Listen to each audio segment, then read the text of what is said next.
And welcome into the Sports Shuffle. It is October 6th, 2023, and I'm wearing a Bears jersey. What is going on in the world? I am flying Ryan Gokers along with.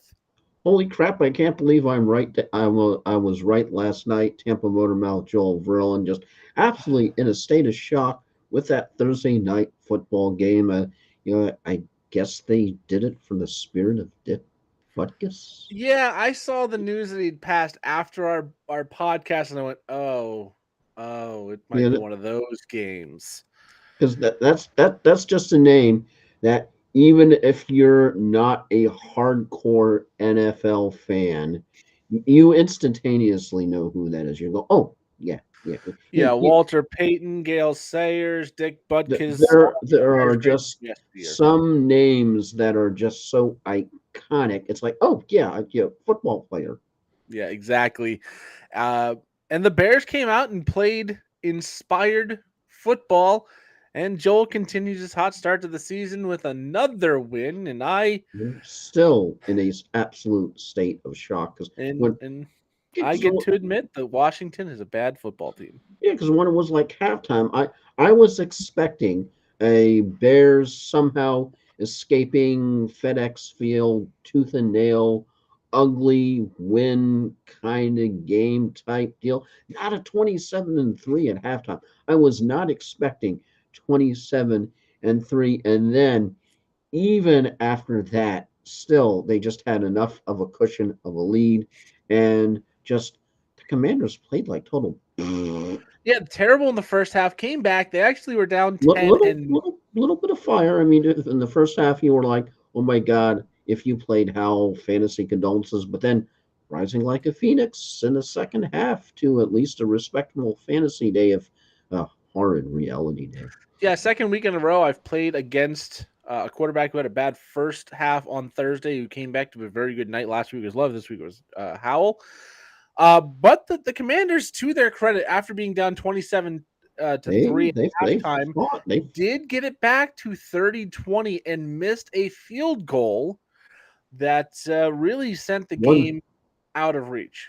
one thing that has to be brought up, and it just seems one of these egregious officiating deals It was bad. every game that seems to happen. And he actually made a point. I know that usually, if you ever listen to Peter King, he's usually name dropping who we talked to in the NFL the last recent hour. But he did have a good point on a Pro Football Talk today where he mentioned that, okay, when it's the only game that's being played and you have all these eyeballs that are on this game, it is so important to get the calls right.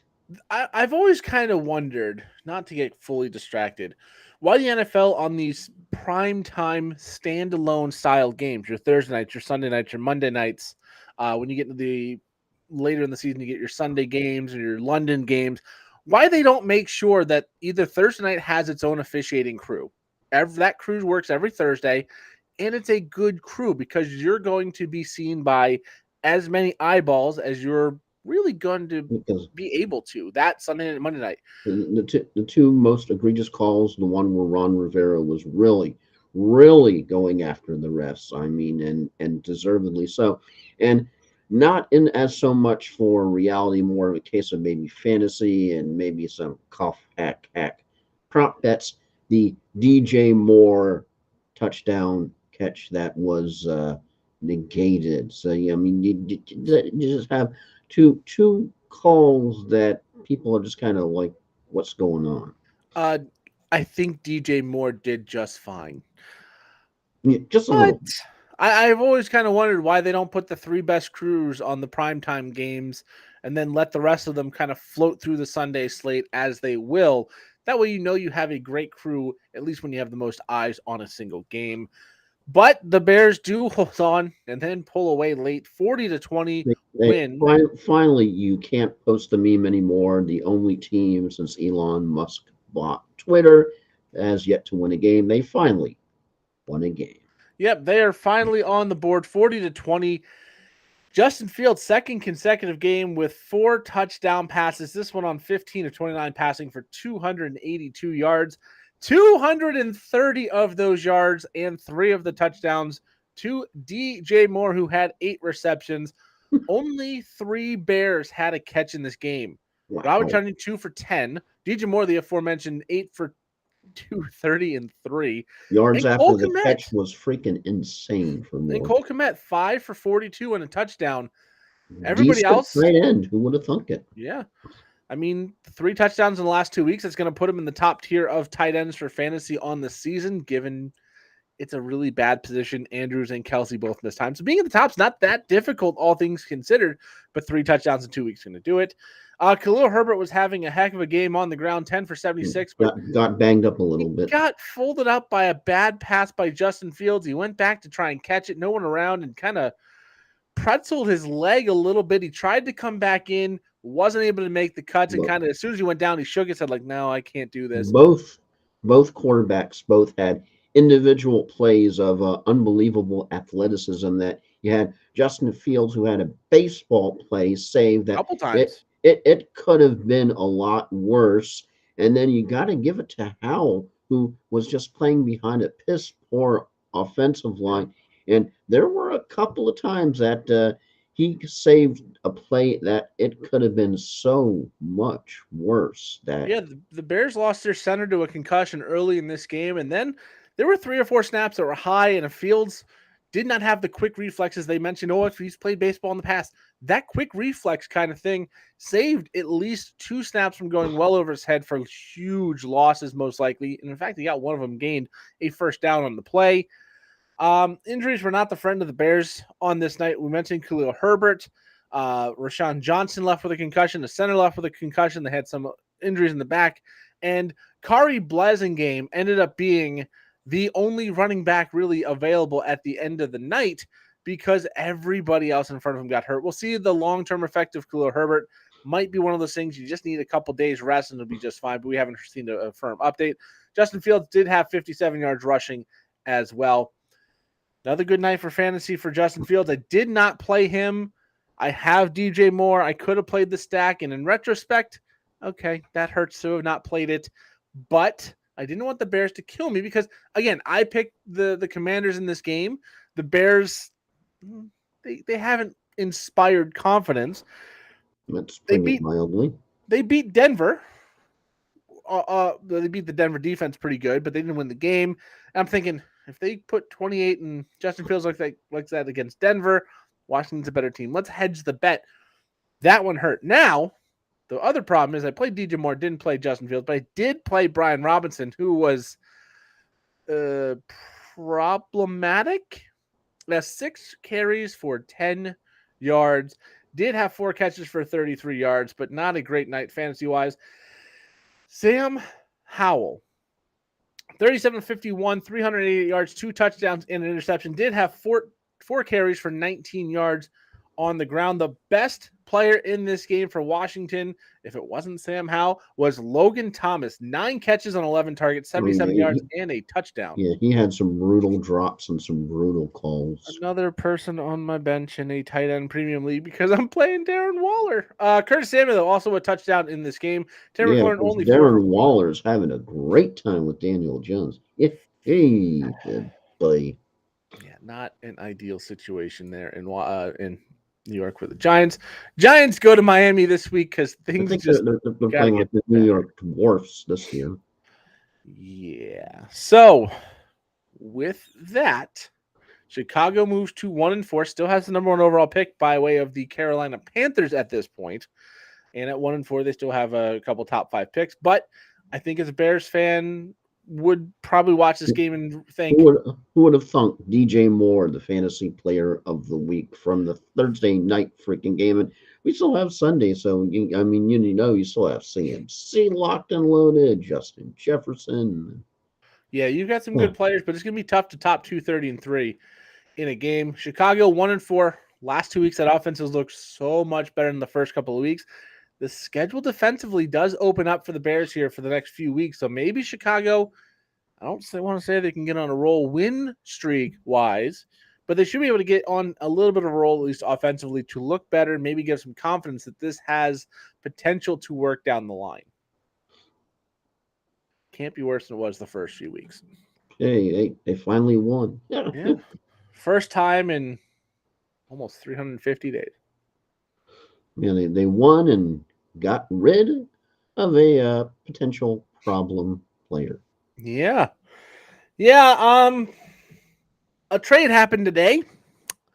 Chase Claypool is no longer on the Chicago Bears. That's not a surprise. Have fun in Miami. A little bit of a surprise. Yeah. He's going to Miami, where they have Hill, they have Waddle, and they have Braxton Berrios, who's been very good. They have Robbie Chosen. But Claypool goes to the Dolphins for a sixth, and it was Claypool and a seventh back in 2025. So not really any big swap. Maybe Claypool can look like he did in his rookie year with Pittsburgh and get a little bit of a role on this team, but this is a depth move for Miami. Chicago gets rid of a headache that was weighing them down and being a distraction. And maybe, just maybe, going to a team like Miami that is very creative offensively can get him at least somewhat involved and make him a viable player as a depth piece. But as far as I'm concerned, he's no better than number 4 wide receiver on that roster, barring injury. It's a depth move, maybe a punt returner, but that's about it. Are you putting up a poop emoji? Yeah, I wasn't happy to see it.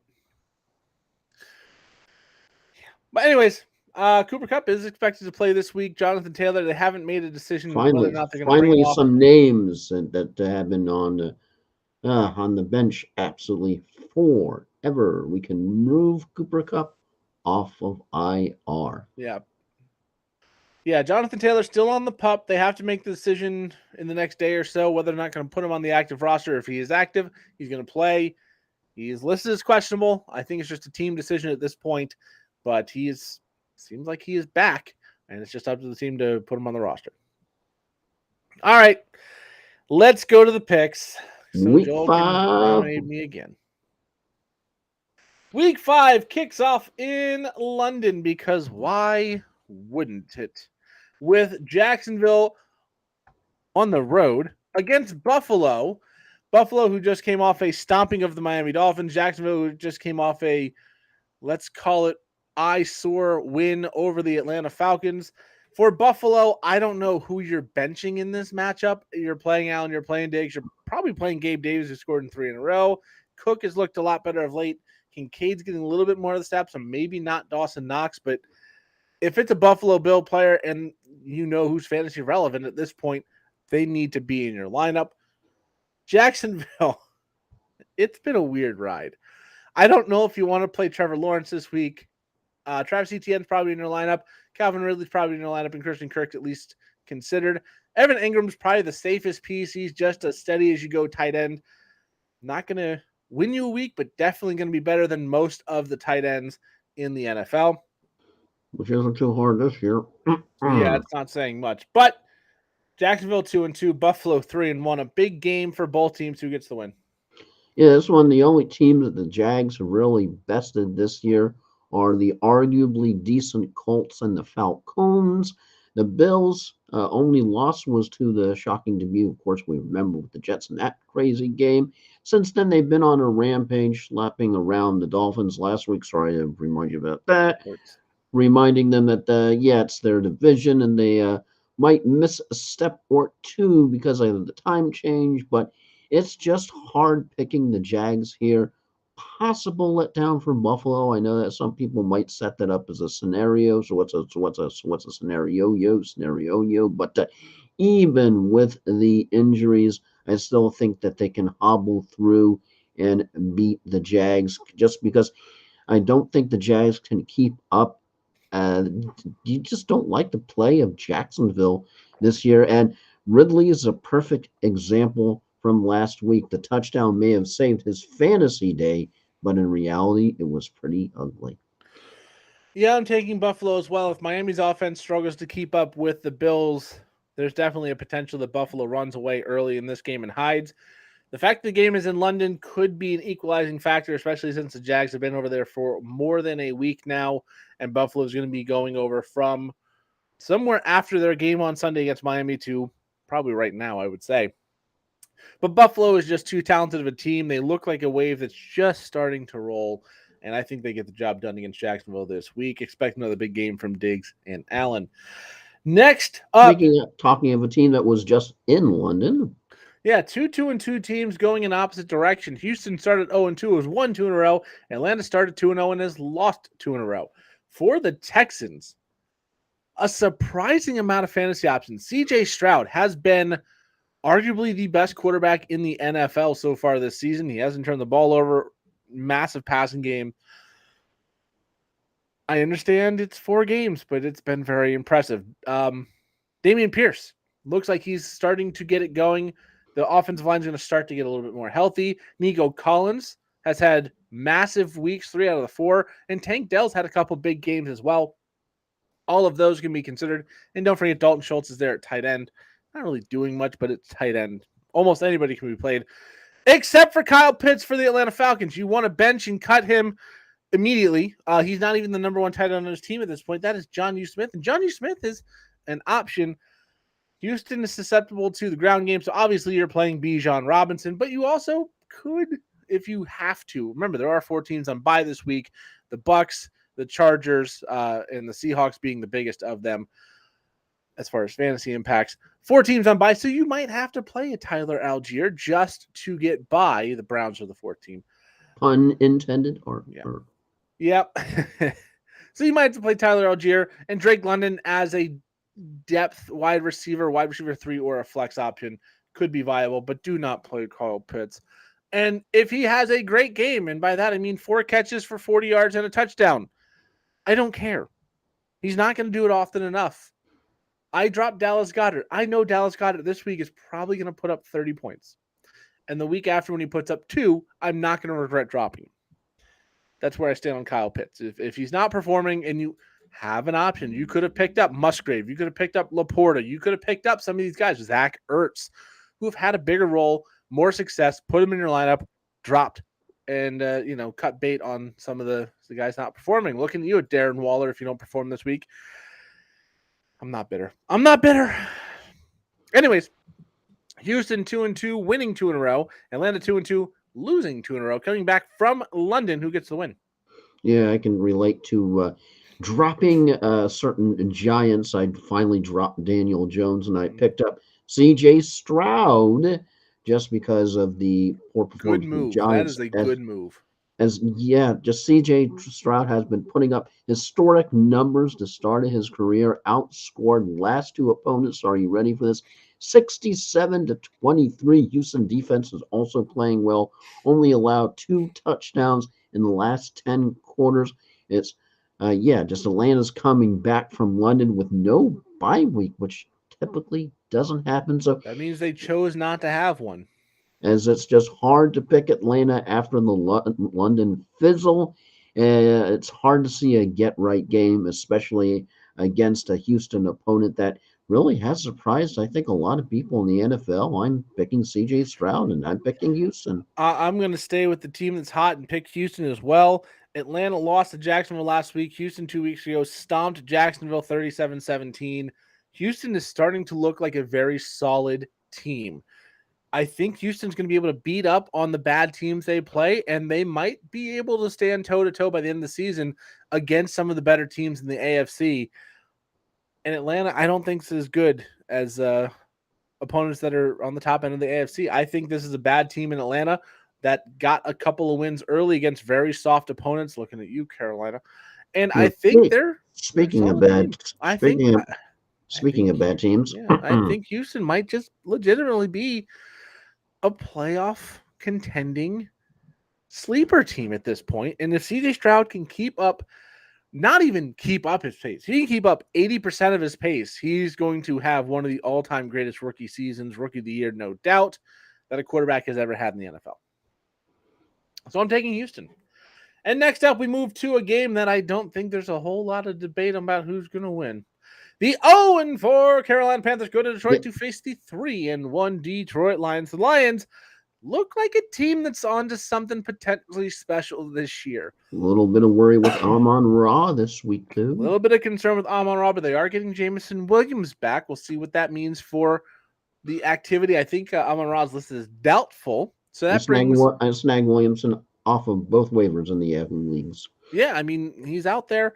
That means Josh Reynolds. That means Khalif Raymond. That means Jameson Williams. And possibly Jahmyr Gibbs might get a little more involved as a pass catching back. He was a pass catcher.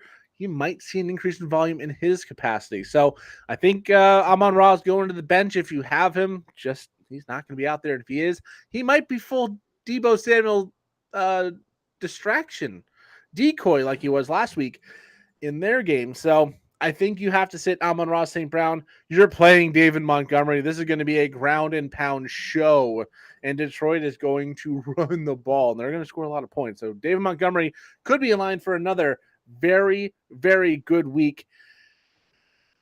Jared Goff, not a bad play, but it could be one of those things like we saw with Jalen Hurts last year. Has a very good first half, 15 to 20 points, and then they just don't have to pass the ball in the second half. So not a bad matchup, possibly a bad result. And for Detroit, you're also going to be playing Sam Laporte. He's the top tight end in the league right now. For Carolina, let's just say Adam Thielen, end of list, probably at this point. Miles Sanders going to be in consideration, but he did lose some snap share last week, did have a groin injury, so we'll see. I know if you have options to bench him and you have viable options to play that are equal or on par at all, I think this is a good week to bench Miles Sanders because Detroit has a very, very good defense. So Adam Thielen, I really think you got to kind of player in this game, and it might not be a good matchup there for him. Who gets the win? Yeah, this is one of those games that I don't think you need a lot of analysis here as the Lions get a wide receiver back out of gambling hack, and Lions should shred the Panthers as Baker and CMC both are just thankful to be out of that football hellhole and going with the Lions. Yeah, I'm taking the Lions as well. I am not that courageous to take a team in Carolina. Detroit, double-digit favorites for the first time in probably my lifetime.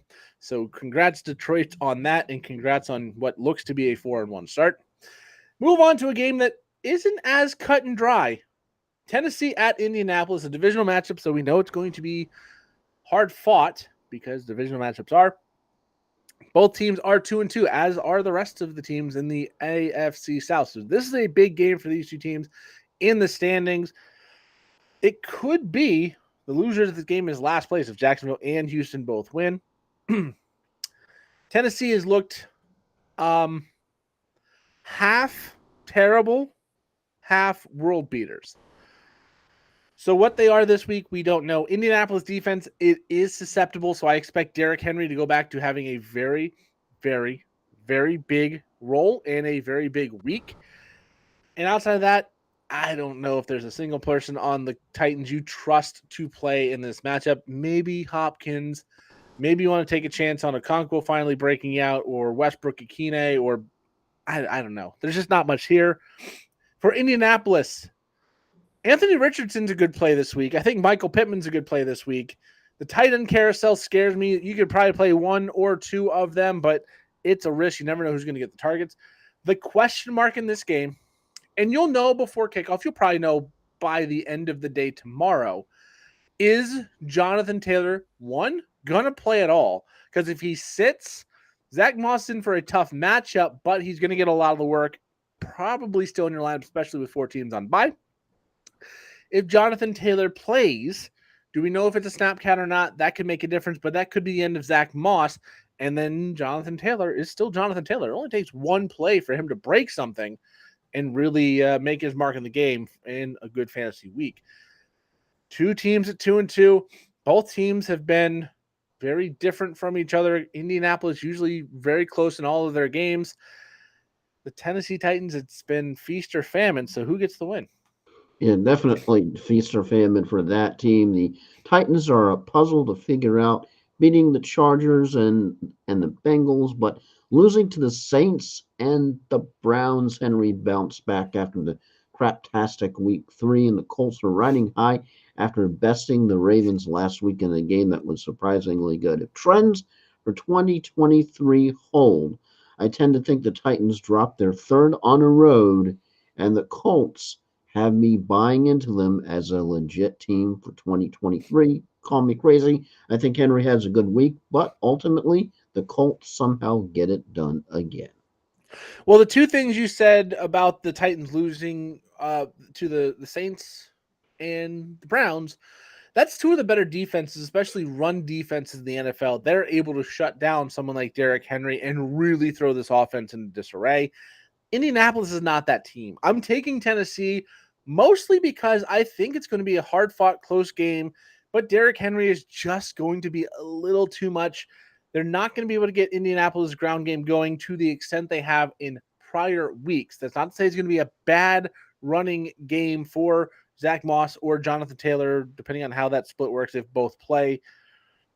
I just don't think it's going to be as potent as Tennessee. And when the ground game gets going for Tennessee, all of a sudden that passing game opens up just enough to get the ball rolling.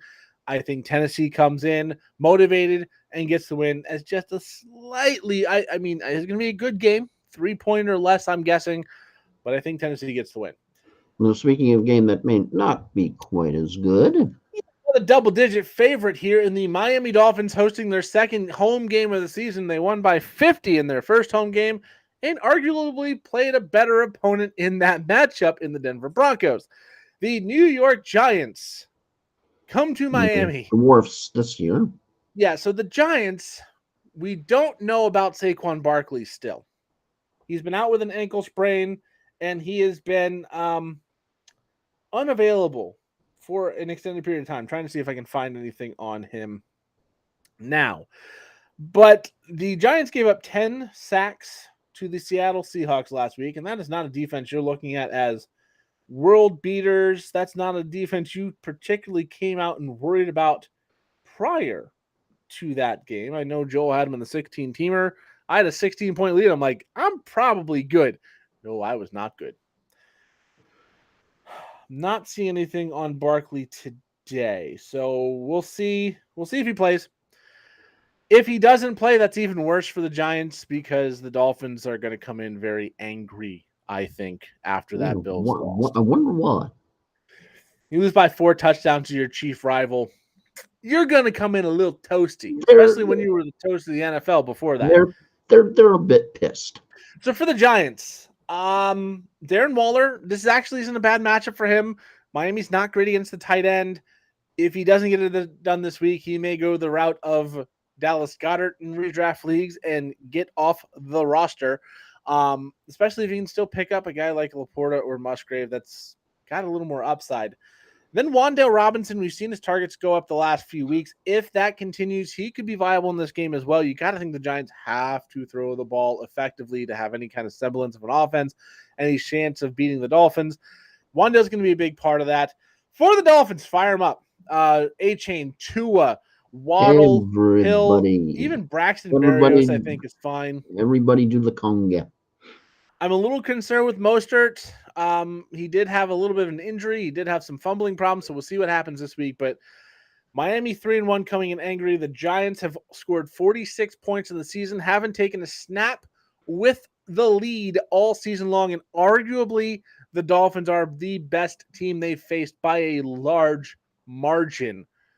Is there an upset brewing for Danny Dimes and the Giants? It's very hard seeing that, as I tend to think, I just mentioned conga. I think that's what Miami's going to do, conga all day long on the hapless Giants. It's not going to be the Miami sound machine. It's going to be the Miami pound machine, as this is just another one of those games from week 5 that doesn't really need a lot of analysis.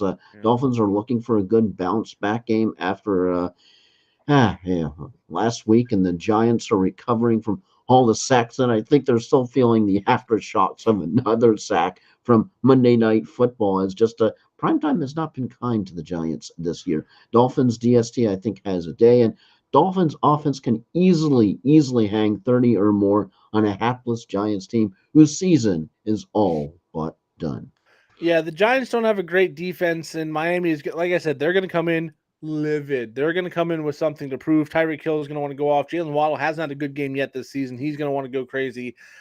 And the Giants, they haven't had the lead for a single snap all season long. Yes, they have a win. They won it at the gun against Arizona after having to mount a furious comeback. I just don't see this being a game. Miami is a double-digit favorite for a reason, and this could be the biggest margin of victory of the week. And we already have a 20-point win on the board. I just don't see a world where the Giants compete. But I also didn't see a world where Buffalo beat Miami by 4 touchdowns or Chicago would win the game last night. So stranger things have happened. And we go to Foxborough, Hidbury.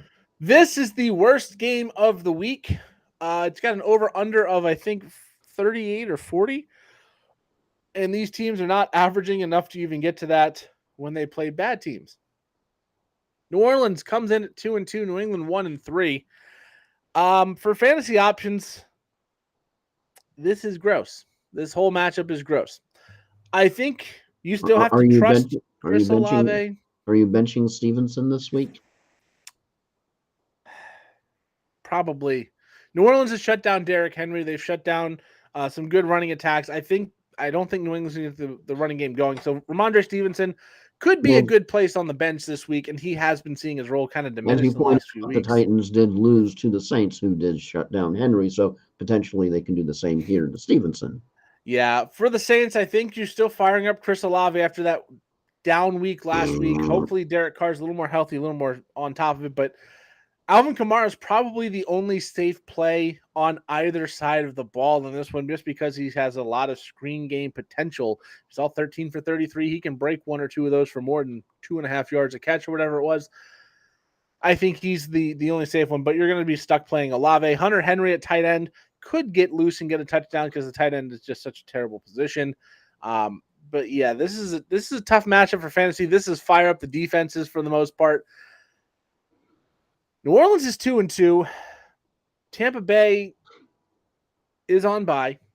And I know they've got Buffalo and Detroit shortly after their bye week. So New Orleans can make up the ground they lost last week with a win. New England, Buffalo and Miami are going to start pulling away if they don't start getting wins real quick. So an important game for both teams in the terms of the full season, because the loser is going to lose some ground here for sure. Who gets the win? Yeah, because how much fight do the Pats have in them after the Cowboys utterly decimated them last week? How much closer is Coach Belichick to retirement? Saints have the more competent offense and the better defense. I think the Saints get an ugly win here. Just these are not the Pats of old. These are the Pats of new, and they're not good. I fully agree that the win in this game is going to be ugly, but I think New England gets the job done. I don't think this is going to be a game anybody wants to watch. This feels like 16-13 with one of the touchdowns being a defensive score. I have a feeling New Orleans is actually who gets the defensive score, but the Patriots just get the job done. Jameis checks and then it'll be a pick six for New England. That's true. But I think New England has enough around them. They're going to come in with some pride. They just lost by 35 to the Dallas Cowboys, the worst loss of Belichick's career. He's going to come in. He's going to get the team prepared. And honestly, New Orleans offense has not showed even a flash of brilliance in 4 games so far. New England hasn't been a lot better, but they've at least had moments like they stood tough with the Dolphins. They stood tough against the Eagles. Both are better teams than New Orleans. I'm going to trust that Belichick and this team is going to step up, win a very, and I want to say this again, a very, very ugly game. But I think they get the job done. I don't believe in most of the NFC South. Tampa Bay is clearly the best team at this point. And I just think Atlanta, New Orleans, they're going to show that they're closer to Carolina than they are to the Bucs in terms of winnability of this division. So this is a game you can put 4 games in a box. This is one that if it's in that box, I'm not going to be watching that stream. I'll find a way to get that off. Next up, Baltimore 3-1 at Pittsburgh 2-2. Kenny Pickett going to play, not on the injury report after the could have been season injury. Oh wait, could be no Trubisky. Could be week to week. Oh wait, nope, he's not even on the injury report 5 days later. Injury that he had to his knee. For the Ravens, Lamar Jackson, Mark Andrews, you got to put those in your lineup. I think Zay Flowers is at least a flex option for you. Gus Edwards is the running back of choice for the Ravens, but it's going to be at least somewhat of a timeshare, so tread lightly. We saw Pittsburgh defense give up some rushing plays last week, but I got to think they're going to get their stuff together a little bit more this week. For Pittsburgh, yeah, I'm struggling. Do you play Kenny Pickett? No. Do you Struggling. play I could care less if the team is Yeah, struggling. do you play George Pickens? That's about it. Freiermuth is out of this game. Najee Harris, the Baltimore defense has been very good against the run. You might have to play Najee. Najee has been on a milk carton this year. Yeah, it's really tough to find a good fantasy option for the Pittsburgh Steelers. So, who gets the win? Yeah, I mean, Pickett was rocked, and Pittsburgh was just so bad last week. Baltimore is far more physical. I think even with all their injuries, the Ravens are by far the better team here. Is all about Pittsburgh's defense limiting Baltimore offense. I don't know how much I can buy into that. I mean, just oof. I mean, Baltimore really played Indy good and close, even in the overtime loss. I've got to go Baltimore here. I think they really have me more convinced in their play than Pittsburgh does in theirs. Yeah, the way this game stays close is the Pittsburgh defense really steps up and slows down the Ravens offense. And even then, I don't think they can win the game. This could be a 21-17 type of final because these two teams, when they play, it's always a grind. It's always a dogfight. And it's pretty often around that scoreline of 21-17. I think Baltimore gets the better end of things and gets the win to move to 4-1. And we move on to the bottom dwellers of the AFC North, the The Cincinnati Bengals. Cincinnati Cats. I mean the Cincinnati Bengals. This might be the most surprising team in football is the Cincinnati Bengals. If you take positive or negative, they're definitely struggling. They go to Arizona to play the Cardinals, who have been highly competitive, even though they are 1-3. They stood toe to toe with some good teams. They beat the Cowboys. They were in contention with the Niners. Yes, they blew leads against Washington, and yes, they blew leads against the Giants, but they're a young team. They're scrappy, and they've been in the fight. The hard part with Cincinnati is how can you bench Jamar Chase, Joe Mixon, T. Higgins to an extent, and even Joe Burrow? I think Joe Burrow has to be benched at this point. You got to see it. Almost like Justin Fields. You have to see it before you can trust it. I had to see it twice. He'll probably be my starter going forward, Justin Fields, but I didn't believe it after I had some bad weeks. I got to see it from Joe Burrow. Jamar Chase, Joe Mixon, they're too much of a part of this offense. If anything gets going, it's going to go through them. T. Higgins is, I think, is a sneaky bench option here. For the Cardinals, though, I think James Conner's a good play. Hollywood Brown's a good, Hollywood Brown's a good play, and Michael Wilson after those 2 touchdowns, he's at least got to be looked at. I don't know if he's in lineups. Maybe with the buys he gets in that flex consideration, but keep an eye on your waivers. Keep an eye on benches. If you have the room to stash him, it could be worthwhile. As Arizona's been getting creative and finding ways to be competitive and even beat a good team in the Cowboys. Both teams 3-1. Arizona, I think we going against our preseason assumptions, might be surprised they're 1-3 because we thought they'd be worse. Cincinnati, we were absolutely stunned is 1-3 because we thought this was going to be one of the best teams in the NFL. Joe Burrow's injury does complicate things. He says he's getting better for what it's worth. But who gets this win? Yeah, I tell you, if you looked in the crystal ball and you would have seen what Cincinnati has morphed into this year, I think many people would have gone, was the Super Bowl curse seems to be real again. If you played anyone from Cincy, you were more than disappointed last week. Burrow was awful. Higgins has a rib injury, and I think that was a sneaky place. This is a sneaky place for Arizona to get their second win of the year. And using hindsight, maybe Burrow should have set out that first month as a. How does Cincy flip the switch here all of a sudden? Just go from okay, we're inspired, we're going to win. I just don't see that happening. Also, you have Chase's comments after the game last week can't be a good sign. The Bengals wide receiver, of course, when didn't mince word when reporters asked him about the Week 4 loss against the Titans. He told reporters that he's, quote, always expletive open. So, yeah, it's not exactly a good look there. Cincinnati's average 0.95 points per drive this season, last in the NFL. Cincinnati has just 3 passing plays of 25 yards or more. tied with the Las Vegas Raiders.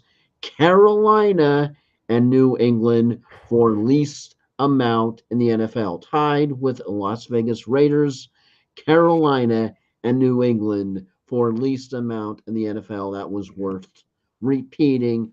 Can't believe it. I'm going the Cardinals. I'm with you. Honestly, until I see Cincinnati show some sign of life, I know they beat the Rams, but even then, they didn't look good in that win. I got to see something come out of Cincinnati to make me believe in them. And I've seen Arizona fight. I've seen them be competitive. I've seen them be competent on offense. They put 16. They put 16 up against San Francisco and were within When 5 in that game going into the late when you stages. when you have Jamar Chase going, I'm always effing open. That ain't a good Now, in sign. his defense, the question was, do you feel like you need more time to get open this year as opposed to other years? He said, no, I'm always effing open. I'm sorry for the expletive is what he said. So he was asked specifically about getting open. It wasn't about, oh, how's this offense look or what do we got to do to get better? No, it was asked about that. And he has walked back some of those statements saying, no, I'm not blaming anything. All I'm saying is with that question you asked me, do I need more time to get open? No, I don't. It's just one of those questions that's just kind of trying to stoke the fires Yep. and get talking going. Yeah. So not a good sign, but not as bad as it sounds.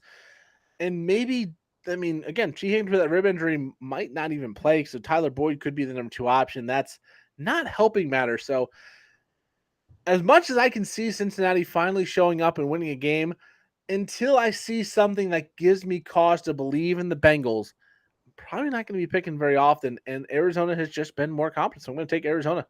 Next up, Philadelphia going to the Los Angeles Rams. Philadelphia 4-0. The Rams 2-2 after blowing a 23-0 win lead last week against the Colts. They did win 29-23 in overtime by way of the touchdown in Puka Nacua. The Eagles also needed overtime to beat the Washington Commanders, who just lost to the Bears by 20, 34-31. Good job, Commanders. Yeah, the Eagles. I mean, that was a letdown game for the Commanders, obviously. After going toe-to-toe with the Eagles, they go to the Bears and they go, oh, we can just on this team and no problem. No, you can't just bypass an NFL team. Looking at you, Dolphins. Philadelphia, though, has not looked like themselves this season offensively. Their last game against Washington was their best performance. So maybe they're finally figuring out the chemistry, the new system to get it going like they did last year. The Rams, though, Matt Stafford has had a great passing season other than touchdowns so far. Puka Nacua has been a revelation. Kyron Williams is great out of the backfield. And you're getting arguably the best receiver in football back from IR this week in Cooper Kupp. So this Rams offense is going to put up some points if Matt Stafford's allowed time to throw the ball. So again, if Kupp does play, and it sure sounds like he's going to, you play Cooper Kupp, you still stay in the Flames with Puka Nacua and Kyron Williams. Tutu Atwell, I think, becomes the 3. Tread lightly. If you have to play him, you have to play him, but tread lightly. And then Matt Stafford, I don't think it's going to be a great quarterback week for him, but I think he'll be able to get the ball to the receivers and make them fantasy relevant. But again, Herbert's on bye. Mayfield, who's been good, is on bye. Gino, who's been good, is on bye. And Deshaun, who's starting to look better, also on bye. So you might be in a place you got to play someone you don't want to play. For the Eagles, you're playing Jalen Hurts, you're playing DeAndre Swift, you're playing Devonta Smith and A.J. Brown. You are probably all right. Story time. I dropped Dallas Goedert this week in the little too serious league at the top here. That's 1-3. Before week 1, I dropped Gus Edwards, who was my last pick because I needed somebody else. And Gus Edwards ends up being the starter because of the injury to J.K. Dobbins. After week number 2, I dropped Devon Achane because I needed the roster spot because Justin Fields has been sucking. Let me go get Jared Goff. And Achane goes for 50. I dropped Dallas Goedert this week in that game. So based on that logic, Dallas Goedert's going to have a massive game. But based on the performance he's done this season, there is no reason to play him. So choose superstition and the curse of me dropping players for him having a great week, or just bench someone because he's been bad and you got to see it first. You might have to play Goddard, but I don't think it's a good matchup. Tyler Higbee for the Rams also needs to be included. Who gets the win? Yeah, because you're looking at both of these two teams. You're looking at Philadelphia, you're looking at the Rams, and Rams are legit. Pukamania is definitely sweeping the land, and the Eagles seem to be more mortal this year. The Eagles barely won against the Commanders. You just mentioned that game. The Rams have won against the Seahawks and Colts, but not anyone truly high tier. Philly win against New England, looking a lot worse now that, of course, the that New England is struggling. Philly is just not as good as they were last year. It's something that you notice that in fantasy, you notice that in reality when you watch them, and it just doesn't seem like they can run the ball as well as last year. And Hurts wasn't throwing as well as last year either, but all that being said, looking once again as who have the Rams really beaten and who have the Eagles just gotten by, I tend to think that if the Eagles can neutralize Donald, they can escape SoFi with an ugly win. Um, I'm struggling with this game to pick for a couple reasons. One, Philadelphia has beaten Washington, who just lost to the Bears. Not a lot of confidence in them. They beat New England, who's 1-3, and they haven't looked good. They beat Minnesota, who's 1-3. And who they play in week? Oh, they beat the Bucks. That's an impressive win. So I'm gonna pick Philadelphia, but I have a sneaking suspicion this is going to be uncomfortably close for the Eagles, and I could see the Rams winning this game. I'm going to pick Philadelphia because they are the more talented team. They have the better defense, but Hmm. Philadelphia for 4-0 does not make me feel You very confident you in them. don't feel like a confidence lock on this game. Yeah, like I feel much more confident in Buffalo, in Miami, in Baltimore, and even Kansas City. Definitely more confident in San Francisco than I do with the Eagles. And the Eagles have a better record than most of the teams I just mentioned. So I'm going to take the Eagles, but it's not for a 4-0 team. It shouldn't be something you're concerned with. And I'm a little concerned. Next up, oh boy. The New York Jets go to Denver to play the Denver Broncos. The Broncos are on Thursday night next week against the Chiefs. That should be a really good game. But the Jets go to Denver, a great defense against a good offense with Russell Wilson and the stats we mentioned yesterday. And then a bad offense against a bad defense in the Jets versus the Broncos defense. So, um, Brees Hall not in the pitch count. I think he's got to be in your starting lineup, as does Garrett Wilson. This could be a sneaky spot for like a DFS play of Zach Wilson. I don't like it. It feels gross, but it could be. For Denver, Cortland Sutton. Cortland Sutton's probably your best bet. This could be a bench all game just because the Jets defense is very good. I don't think the Jets offense is going to do great things to force Russell Wilson to have a big day. This could be a good game though for Russell Wilson as well. We've seen the Jets give up big games to Dak, who I think is basically a poor man's Russell Wilson at this point. So it could be a sneaky good game, but again, if you can put 4 on a TV and there's 5 options, this is the one that's not going to be on the set. Both teams 1-3. Who gets the win? Yeah, this is sort of a hold your nose game, right? Yeah. Oh boy, I'm telling you, I'm picking the Jets, and because here's why: they faced the better team, the Chiefs, and almost won.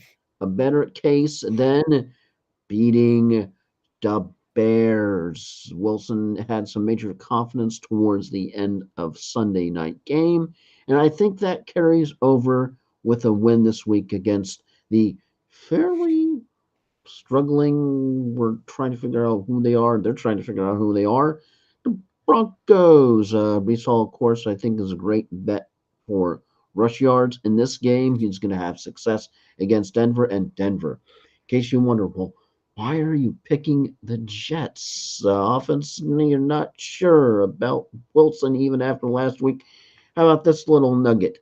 Denver giving up 7 yards per play, not per pass, per play. I'm picking the Jets. I'm taking the Jets as well, but I don't love it. Denver's at home. That mile high air is going to play a factor. Zach Wilson has had 2 decent games in his career, both in prime time, both this year. But when you put him on the afternoon slate, he is the inverse Kirk Cousins. He just disappears. So I really struggle with this one because I think Denver could pull this off very easily. But I'm picking the Jets because Denver's defense has just been abysmal. And if they're going to unleash Breece Hall, we saw what Achane did. We saw what Mostert did in the same game. We've seen, Khalil Herbert start to get the ball rolling for, the Bears last week.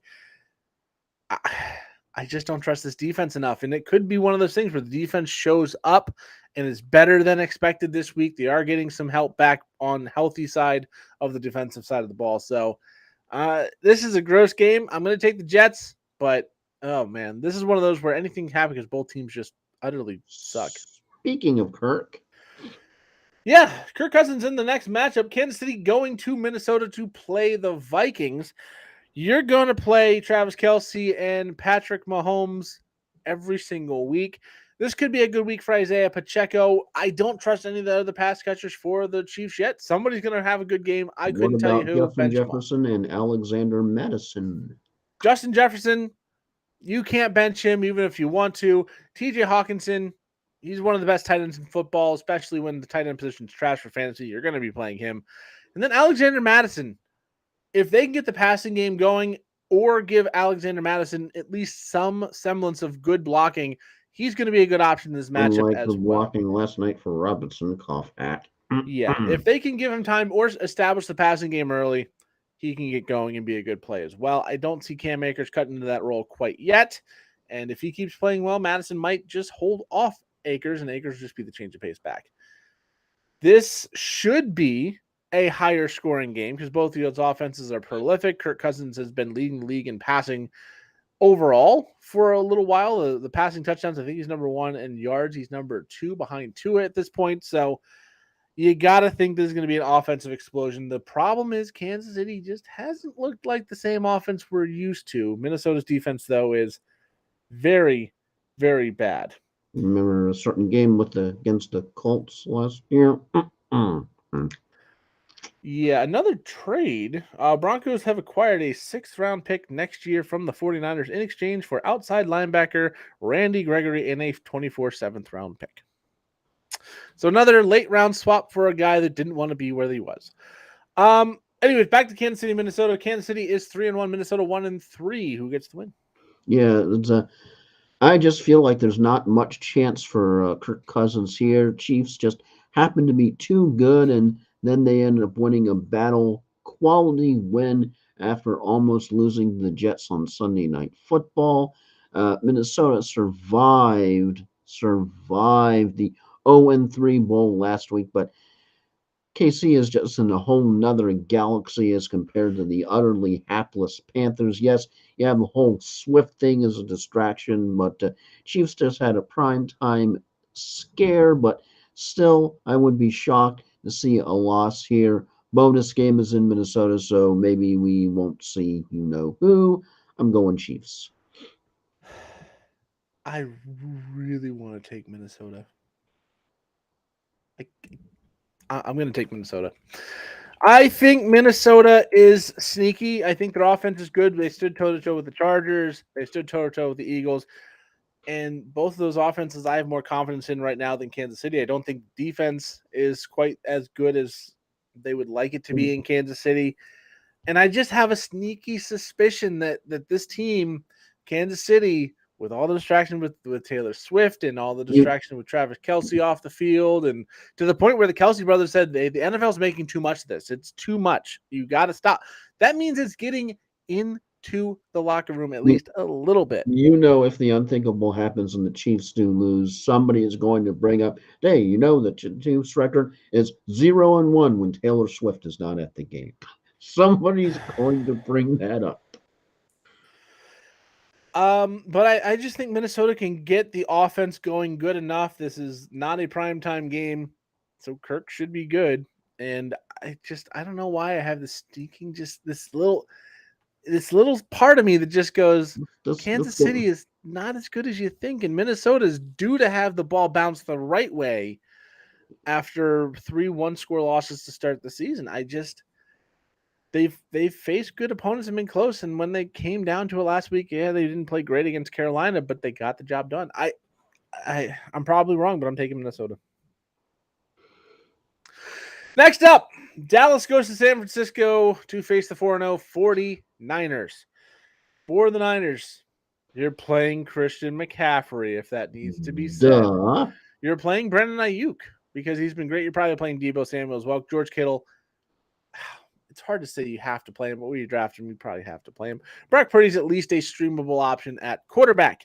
For the Cowboys, Tony Pollard and CeeDee Lamb, your best bets there. But don't forget Jake Ferguson, the tight end, who's been very good this season, possibly being a little more involved than we would like.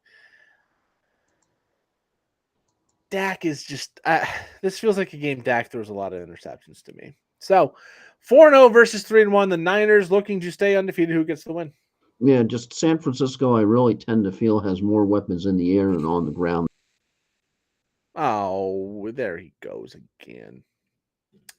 All right, I'll step in.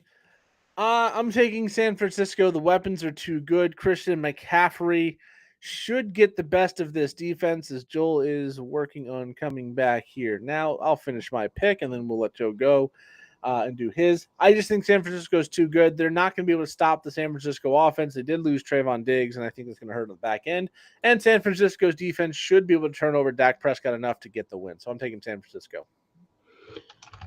As I was saying before the space-time continuum ceased to temporarily existed, San Francisco has more weapons in the air and on the ground than Dallas. This has the potential to be game of the week. Don't disappoint us. And going 49ers, when is the last time San Francisco players played a bad game since they ended up getting CMC? Since they ended up getting CMC, San Francisco is 13-1 straight up in the regular season. Lock San Francisco here. I was trying to make a Loki reference in my head, but I couldn't remember the exact term of the thing. Season 2 started last night. Anyways, PSA. Anyways, Green Bay goes to Las Vegas for the Monday Night Football game this week. Las Vegas will have Jimmy Garoppolo. Josh Jacobs seems to be a smash play as he got it going last week. Devontae Adams in a revenge game. Should be good if he can play. Are we tired of the revenge game thing yet? I think it really has to be like a great player in a team he left on not the best terms with. And with Devontae Adams, he said, I want out of here. So this kind of is.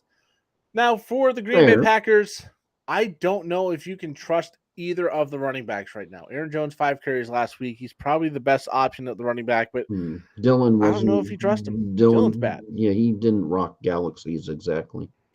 Jordan Love should be at least a streamable option at quarterback. Romeo Doubs and Christian Watson and Luke Musgrave in the wide receiver and tight end realm need to be in your lineup or at the very least considered. Vegas getting their starting quarterback back after standing toe-to-toe with the Chargers with a backup rookie who had a fumbling problem last week. Green Bay coming off a humiliating loss to the Detroit Lions in division that really sent the message that the Lions have passed them. They've passed the rest of this division for the most part. So who gets the win? Oh, yeah, this is a bit of a tough game to pick because Green Bay, I think, is the better of the two teams here. And, Josh Jacobs might be the healthier run game, but Green Bay is the better team. I'm not feeling the Raiders, even if they played tough so far this year. As Packers on the extended rest, if you think about it, because they played Thursday Night Football, then plenty of rest for Monday Night Football. So that's good, especially with the aforementioned English. It's a hard language. Thank you. Aforementioned injury to Aaron Jones, that hopefully he's back to his normal self. Jordan Love trending up. Some of his completions, 15, 14, 22, and 23 going up. That's better than going down. One thing that tends to cause a little bit of a confuzzling and questioning is, yeah, that Packers O line did not look good at all versus Detroit. They looked like they were hardly even there. But yeah, Raiders are anything but Detroit. Was once again, I know some people are going to say Josh Jacobs finally gearing up to speed, but he's pretty much the team right now. Better teams. The Packers don't love it, pun definitely intended, but picking the Packers. I'm going to take the Vegas Raiders here. That offensive line looked bad, and it's not getting better. David Bakhtiari is out for the rest of the regular season, possibly out for the career because it's his third or fourth surgery in the last 3 or 4 years. I don't trust either running back to get it going, which means the Raiders, whose strength on defense is the pass rush, they're going to be able to pin the ears back and go after Jordan Love. If they can get in his face and shut him down at all, it's going to be a long night for the Packers. I do think Josh Jacobs keeps getting better. Remember, he did not have a preseason. His preseason, if you look at the regular schedule for the preseason, it was the first 3 games. Week number 4, a little bit better, a little more consistency. You get Jimmy Garoppolo back. That's going to open that passing game up more. Devontae Adams is going to be the focal point of the defense because you don't want that guy to come back and be the reason you lose to basically a former player. So I think they're going to let Josh Jacobs be good in this game. And I don't think it's going to be a high-scoring game, but I think Vegas gets the job done. Anyways, that's picks. First week's a bye, so make sure you're finalizing your lineup decisions. Don't play bye-week players. It's not a nice thing to do. So, final thoughts, Joel. Yeah, when you mentioned the Chase Claypool trade earlier, so yeah, here's an interesting final tweet. This one's from Adam Schefter. Bears traded for Chase Claypool on November 1st, 2022, and his tenure in Chicago ended up not lasting a full calendar year. Claypool had 18 catches for 191 yards and 1 TD in 10 games during his times with the Bears. Chicago was 0-10 during the time. So have fun with that, Dolphins. And that's my final thought. Again, he's not going to be a factor, and it's still not the worst trade that the league has seen. Because remember, Trey Lance, that was 3 first-round picks. That was then traded for a 4th.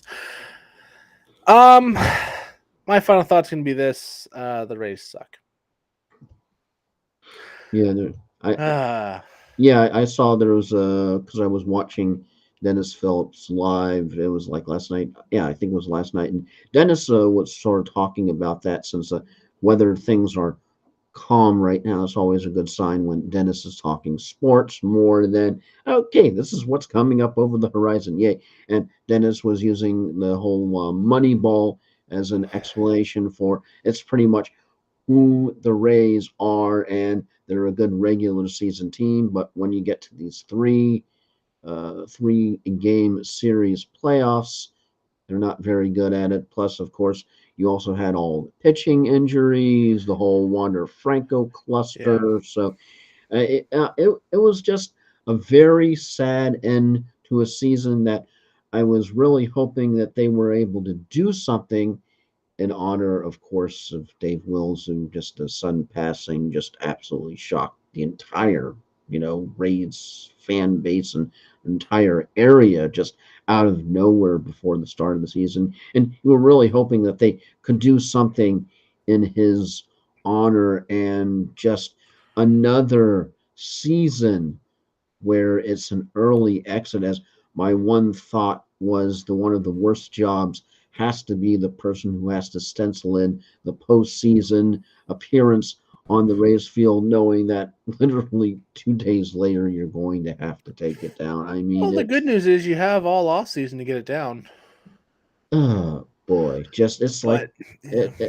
it's just out of all of the teams you have. You think about in the Tampa Bay area, the Lightning, they ended up going to the Stanley Cup 3 times. They didn't win it, of course, the third, but they just going back to it, still a pretty damn good franchise record right there. 2 Stanley Cups. The Bucks, of course, Tom Brady coming down out of absolutely nowhere, and the Bucks with the history winning at Tampa Stadium, running at Ray J. That's never happened before. Granted, they were technically the visiting team, but still, they ended up winning at the home stadium. And then you just have the Rays, the second chance in 2020. They go and they just run into the buzzsaw of the Dodgers in the World Series, and it this team. I don't know what it is. It just feels like for some reason the baseball team is cursed. I don't know why. It Well, just one of the theories is the way that the Rays Stadium was built kind of gentrified a very historically black community in downtown St. Pete. And it may have possibly angered the spirits of baseball because you did something that's not nice. Sounds like they're going to try and do it again, though, to keep the race in St. Pete with a new revitalization project, which, because if it the works and you bring St. restaurants and attractions Petersburg to the area, St. Petersburg over there is worked so well for attendance. there's nothing else there. And that might be the biggest thing because it's hard to draw people away from everything else Florida you can do. You can golf, you can go to Yeah, the beach, you can go but to theme parks, you can go to other on the things. other argument, if you where do you put them in Tampa? Because you already have the Bucks, you already have the Lightning, you basically already have the Yankees, Triple A team, really in another spot that could be for the Rays instead.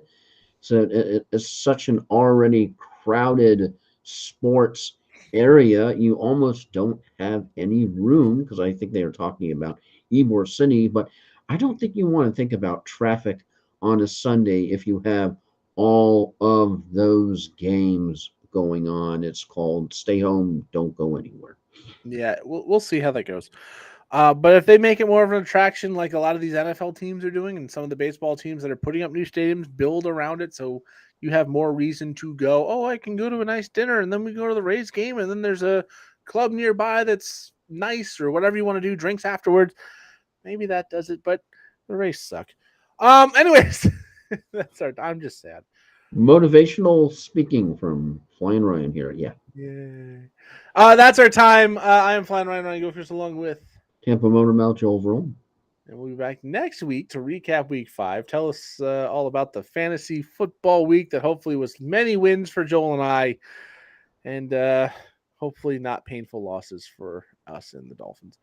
With that, we But, gone. but Bucks can't lose this week. Bucks can't lose. They are on bye. We gone.